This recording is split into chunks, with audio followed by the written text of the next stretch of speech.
among those things that the First Amendment achieves is an elimination of prior restraints on speech. In fact, this wasn't even a controversy in England. The Blackstonian law that we inherited from England made it illegal to have a prior restraint like this. Well, here it is. The FDA is a massive prior restraint. So how does the FDA get away with something like this? I'm unclear on that, because you talk about constitutional issues. Tell us what this whole idea of separation of powers is all about and how it plays into what you're talking about here.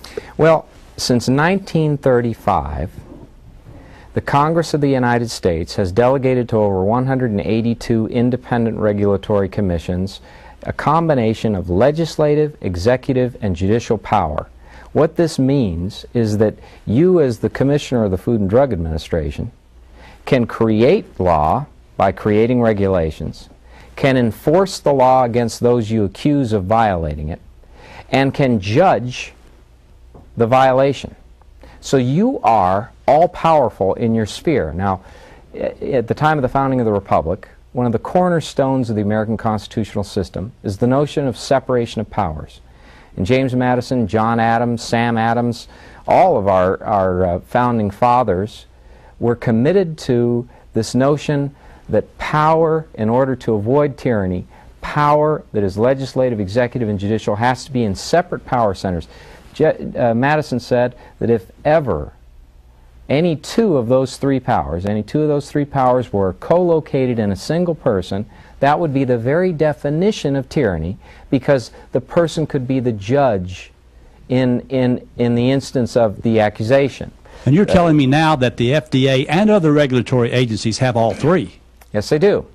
And so what has happened is that 3/4 of all laws made by the federal government are not made by our elected representatives, as the Constitution requires, but are enacted by unelected people who run the independent regulatory commission. Well, surely, if I'm a congressman, I ought to be able to delegate that authority to the agency, yes?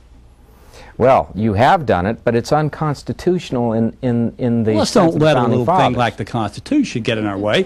I'm talking about, I just say to them, you guys write the rules. Why would it be in my best interest as a congressman to do that, by the way? Because you avoid responsibility and accountability for your actions. The great thing about doing that, if you're a member of Congress, and the reason why this happened, is that congressmen are constantly presented with controversial issues. And if they take a position, a strident position, on one side or the other of the controversial issue, they're going to alienate a significant part of the electorate. And they're going to risk re-election. And their objective is to constantly be re-elected, to make themselves permanent members of Congress. They love the jobs. And what happens is when they delegate this power away, they avoid making the tough choices, but they can take credit for the overall beneficial picture. For example, if I'm a member of Congress, I'll vote in favor of clean water or clean air, and I'll appropriate massive sums. But on the dirty business of shutting down the factories and putting people out of work, well, EPA will implement it with its regulations, and EPA will be responsible for that. And then, even though I voted for the appropriations bill, even though I delegated all this power to the agency, if a constituent writes to me and says, I'm upset with the EPA... Yeah, I'm going to write, and I'm going to tell you that I'm mad about it, because I write my congressman, I'm mad about it. Now, they're going to represent me then, aren't they?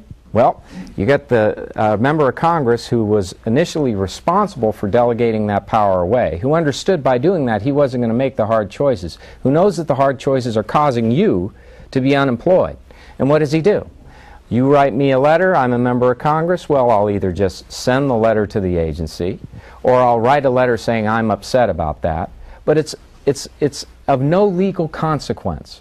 The agency gets the letter, they say, oh great, well, we'll respond to it in 4 months, and they don't do anything. Why? Because there's no power in this whole process. It's been delegated away. The governing power of the United States is in the hands of these unelected people, and they are making the laws. And this is a permanent government.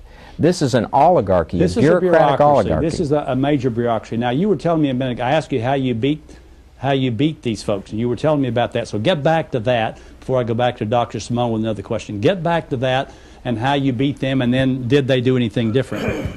Well, my clients brought me into this area, food and drug, and they said, look, we've got a big problem. We have all this science showing that nutrients affect disease, and we want the public to have it. But the FDA is preventing us from doing it. Absolutely. Even though we have the proof, they won't let us say it. You can prove that prune juice will help constipation as an example. But let me give you the real story. And the real story is folic acid. We had our clients saying, look, folic acid will reduce neural tube defect births by as much as 40%. Another branch of the government, the National Institutes of Health and the Centers for Disease Control and Prevention, were telling physicians that very same information, that you've got to recommend to your patients before women become pregnant to take at least 400 micrograms of folic acid or 800 micrograms to reduce their risk of a neural tube defect birth.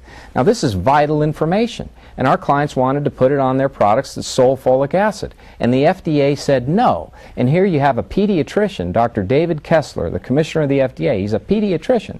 He's saying no to this to protect the drug industry from competition that would arise if truthful information reached the public about the treatment effects of a food element, folic acid. So to prevent that from happening, to protect the drug industry's monopoly on the right to communicate treatment information, he censored this vital information for 4